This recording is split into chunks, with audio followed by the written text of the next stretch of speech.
Video police वालों का है। पश्चिम बंगाल के उत्तर दिनाजपुर जिले का चोपड़ा थाना का है। पुलिस वालों ने एंट्री के लिए 5000 रुपये मांगे। नहीं देने पर गाड़ी का शीशा तोड़ा और मोबाइल और पैसे छीन के लेके गए। गाड़ी का शीशा खोलकर अंदर घुस गए, जबरदस्ती मारपीट की और ड्राइवरों का फोन छीन लिया। वहां से मारपीट करके भगा दिया। फिर ट्रांसपोर्ट एसोसिएशन कमल जी को फोन किया। हम वहां से 15-20 किलोमीटर आगे गए, नया मोबाइल लिया।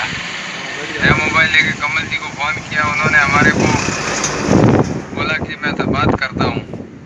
फिर थानेदार का नंबर लेके बात किया। 2 दिन तक थानेदार ने उससे बात नहीं किया।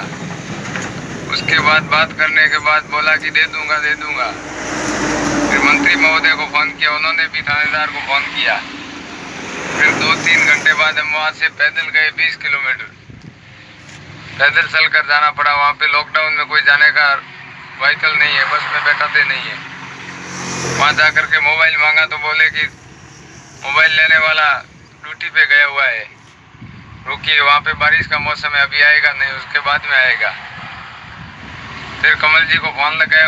हमने बोला कि हमारे को मोबाइल तो नहीं दे रहे, क्या करें। कमल जी ने बोला आप रुको, मैं बात करता हूँ। कड़ी मेहनत से हमारे को मोबाइल दिलवाए और हमारे साथ मारपीट की। ये बंगाल प्रशासन का वीडियो है।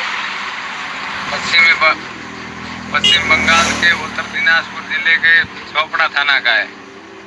वहाँ पे ये पुलिस वाले हरकत करते हैं। 5 से 10 हजार रुपये एंट्री लेते हैं। हमेशा इनका यही धंधा रहता है, मारपीट करना और शीशे फोड़ना, जबरदस्ती ड्राइवरों से पैसे लेना। इनकी एंट्रियाँ होती है महीने की फिक्स 5000 रुपये 10,000 रुपये एंट्रियाँ देनी पड़ती है। नहीं देने पर ये शीशे फोड़ते हैं और ड्राइवरों के साथ मारपीट करते हैं।